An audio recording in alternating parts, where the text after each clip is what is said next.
Yes, guys. Kyle Walker, not particularly very happy with some of the stuff that's been said on social media recently. And he's hit back at some section of the fan base. But Twitter has lost their mind. And a lot of City fans on social media, are not happy with this Kyle Walker interview. I want to go through some of the stuff that he said.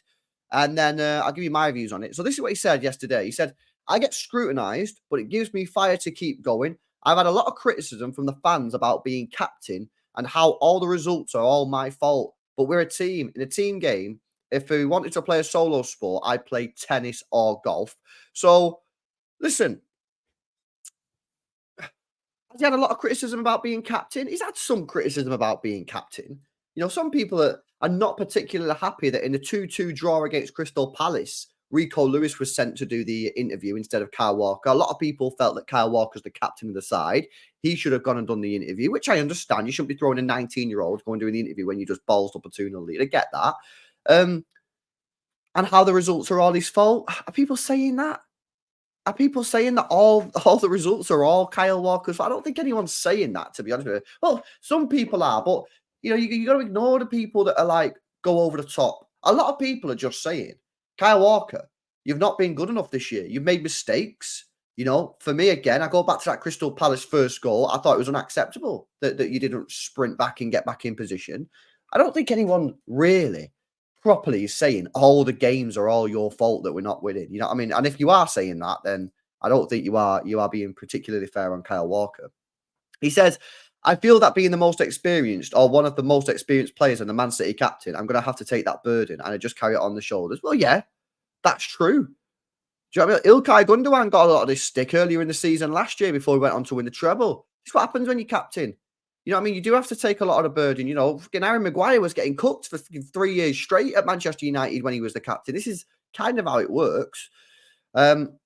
He says, on whether he reads criticism online, and again, I'm going to speak about this because this is a serious situation. He says, well, I've got a mum and a dad that care about me, and when their son is getting hammered, you know what I mean? I just feel that in football, you've got short memories.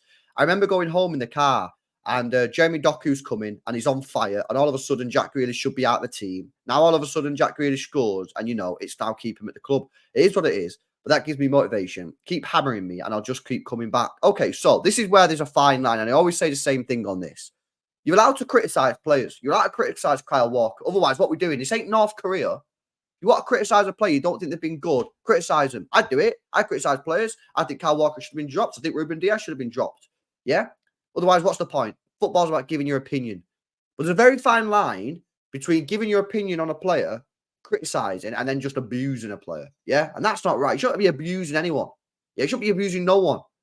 Not just City players. You're a City fan, don't be abusing our players. If you want to go on Twitter, you want to start a YouTube channel, you want to write an article, whatever, and say this player's not playing well, he needs to be dropped, fairs. I do it all the time. I say Kyle Walker's not been playing well, he should be dropped.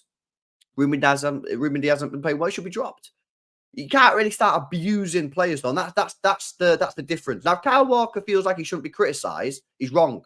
Because you should be able to criticise football players. Like I say, it's not North Korea. You say what you want. You can't abuse people. That's not right. But this is part of the course. This isn't new to him. I'm sure this isn't new. He's probably got this throughout his career. He says, he'll keep hammering me and I'll just keep coming back. Good. I don't want you to fail. People don't want you to fail. People want you to sort this out. But the truth is, Kyle Walker's not been playing that well this year. Now, I thought he played well against, who did we play the other day? Urawa Red Diamonds. I thought he had a good game. Now, he did make 2 big mistakes against better opposition, probably would have punished us. The one where he just lost the ball completely on the right-hand side when he was, I don't know, it was just like he wasn't concentrating. And then when he tried to pass the ball to Edison and there's a guy stood in the way, like that was a bit weird. Other than that, I did feel like he had a good game. So I personally, I'd stick, and this isn't reactionary to this, I said this the other day, I'd keep him in the team now for tomorrow's final. But he keeps making mistakes, you would have to drop him. This isn't a personal agenda, it's just football. It's always happened in football. People always used to get dropped for poor form. That's what I keep saying now recently. I feel that, like, dropping a player because they're out of bad form, it's like this big thing. People used to get dropped all the time. But you're not saying cancel the contract. You're just saying just drop him for a couple of games. I'd stick with him personally. So yeah, then he goes on to speak about the Champions League, speaks about Kevin De Bruyne. And then he speaks about United, which, to go and achieve what the likes of Liverpool and United did, they did it year in, year out for a number of years. To something to consider the best club in the world is obviously a great achievement. The lads know we're just at the starting building blocks for Manchester City. Hopefully, we're starting a new generation. And then he spoke about somewhere, I don't know why John Stones is there. Then he spoke somewhere about United and Ferguson, and that didn't go down particularly well with some City fans. So yeah, this is an interesting interview because I don't know, a lot of the response on Twitter to this hasn't been particularly positive. There has been some positive response. There has, people are saying, "Come on, get behind our player," which they're 100% right. But there's also a lot of people saying, "Hang on a minute." You know what I mean? You're kind of making it out as if this has all been unfair criticism when it's not. It has been fair criticism, which it has. It has been fair criticism, um, and you've not really addressed that. What I say is, interviews. Yeah, you all know what interviews are like. It's not pre-planned speech. He just probably said what he said. You know what I mean? So I wouldn't take this as like a massive thing to get your knickers in a twist or whatever. I just stick with it personally, and it is what it is. He's been poor. He has been poor. I don't think it was right sending Rico Lewis up for an interview against Crystal Palace. I think he should have done it. But let's just move on. He had a decent game against Aurora Red Diamonds by 2 big mistakes. Let's hope he can put in a good performance tomorrow in the Club World Cup final. If it is, now that John Stone's back and he's playing in that normal position of a back 4, back 3, we can chill. Yeah, and hopefully just standard performances. But if he plays poorly again, you're gonna have a real conversation about potentially dropping this guy for a couple of weeks. And again, it's not a big deal. You drop him for a couple of weeks, you bring him back in a couple of weeks, no problem. You're not ripping up his contract. You're not saying, "Oh, you're crap. You've never been a good player for City," because he has. It's just you're just resting him for a couple of weeks. They might need. So listen, I don't know, man. I'd be interested to hear your takes on this interview because a lot of people on social media have not found it particularly helpful. Which I agree. I don't think it has been particularly helpful. I don't think it added anything to of any benefit. To be honest with you, all it's done really is stir the pot, which isn't helpful. But I'd say that's what you get when it's interviews. It's not pre-written speech. So yeah, it is what it is. My thing is, I just hope he gets back on the pitch and starts playing well. There was promising signs there the other day in the semi-final. Hopefully, he drops a 10 out of 10 performance tomorrow in the final.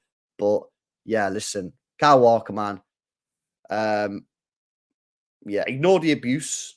Yeah, if I was a footballer, by the way, I would never be on Twitter. If I was a footballer, I would just not be on Twitter, mate. That place is so toxic. Yeah, that's the best thing you could do if you're a footballer is get yourself off Twitter. To be honest with you, if you're in life, just in life, get yourself off Twitter because it is a very, very toxic place. Get yourself off. But focus on your game.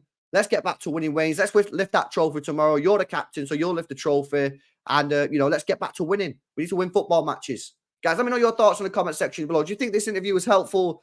Do you agree with the negative reaction to what's been posted online? Do you think that he's been a little bit unfairly treated generally in the last couple of weeks and in response to this interview? Let me know your thoughts in the comment section. As always, make sure you drop a like, subscribe to this channel. It's more LB. It's the second channel. I'll catch you in the next one. Peace out.